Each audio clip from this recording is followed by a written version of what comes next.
Always welcome साथियों। Digital class हमेशा आपके साथ इंजीनियरों अपनी प्रोडक्शन इंजीनियरिंग की सीरीज चल रही है। जो भी कंटेंट अब तक आपने पढ़ा है और आगे इस वीडियो में पढ़ने वाले हैं, सारा कंटेंट आपको पीडीएफ फॉर्मेट में अवेलेबल रहेगा। जिस तरह से मैकेनिकल इंजीनियरिंग जनरल नॉलेज की कंप्लीट सीरीज अवेलेबल है, इस कंटेंट का इस्तेमाल आप SSC, RRB, state, JEE, GATE, BTech, AMI के एग्जामिनेशन के लिए कर पाएंगे।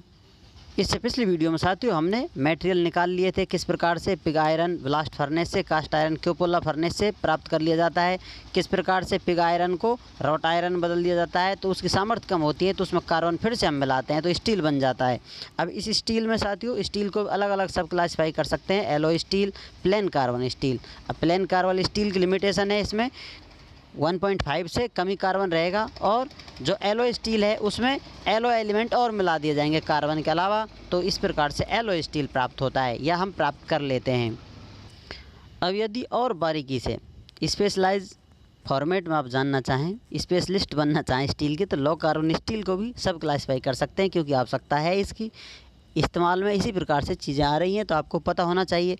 लो कार्बन स्टील को फिर से आप डेड माइल्ड स्टील में, दूसरा माइल्ड स्टील में तब्दील कर सकते हैं या पहचान सकते हैं, बदल सकते हैं। तो डेड माइल्ड स्टील से आपको पता चलना चाहिए 0.008% से लेकर 0.15% कार्बन इसमें मिला हुआ है।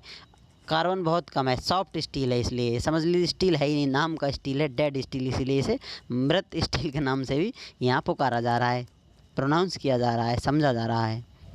अब थोड़ा कार्बन और बढ़ा दीजिए इसके दिल के तसल्ली के लिए, जिससे आवश्यकता के हिसाब से काम कर सके, उपयोग में आ सके। तो माइल्ड स्टील फॉर्मेट में आता है, 0.15% टू 0.3% तक कार्बन इसमें आप ऐड कर देंगे। तो इस प्रकार से अभी स्टील है जो काम में आने वाली, हमारी हार्ड हो जाएगी और डक्टाइल भी है। तो ये प्रॉपर्टी हमें चाहिए मेटल में, तो इसका हम इस्तेमाल कर सकते हैं। तो इसे ही स्ट्रक्चरल स्टील या कंस्ट्रक्शन स्टील के नाम से भी हम जानते हैं साथियों, क्योंकि ये हार्ड भी है और डक्टाइल भी है, जो एक साथ धोखा देकर टूटती नहीं है ब्रिटल की तरह। यहाँ धोखा वोखा कोई नहीं देता, सबके अपने अपने उद्देश्य, अपने अपनी रिक्वायरमेंट, अपनी अपनी चाहत है और अपनी अपनी आवश्यकताएं होती हैं। जैसी जिसकी आवश्यकता है वैसा उसका बिहेवियर है, उसे ऐसा ही होना था, इसलिए वो इस संसार में ऐसी इसी फॉर्मेट में है।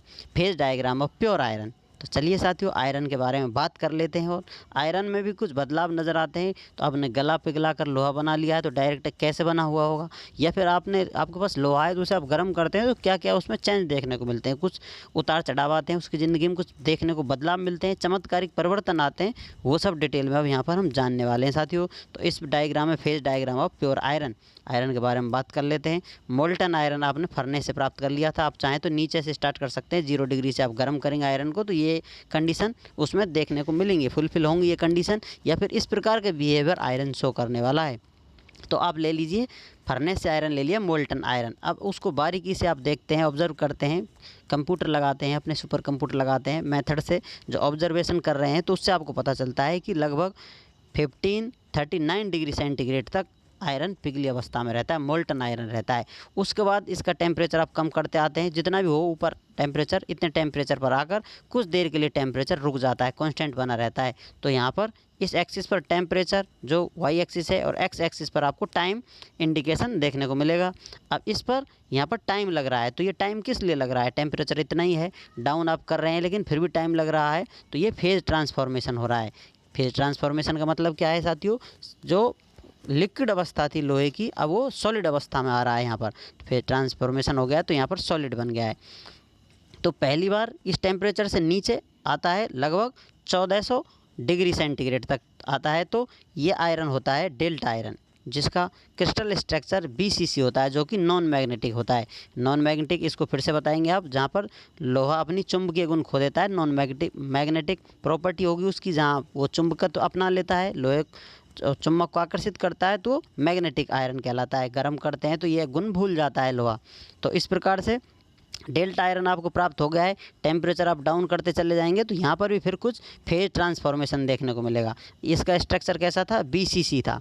अब यहाँ पर टाइम लग रहा है, तो यहाँ पर क्रिस्टल स्ट्रक्चर ट्रांसफॉर्मेशन हो रहा है। यहाँ से BCC था तो और नीचे आ रहे हैं आप 1400 से नीचे, तो आपको FCC क्रिस्टल स्ट्रक्चर देखने को मिल रहा है, जिसको गामा आयरन के नाम से हम जानते हैं, जो कि नॉन मैग्नेटिक प्रॉपर्टी शो करता है। अब फिर से आप और टेम्परेचर डाउन करते हैं तो भी टाइम लगता है, फिर थोड़ा इसमें फेज ट्रांसफॉर्मेशन होता है, फिर दोबारा फेज ट्रांसफॉर्मेशन होता है। पहले बीसीसी था, एफसीसी हो गया, अब एफसीसी से फिर बीसीसी हो गया।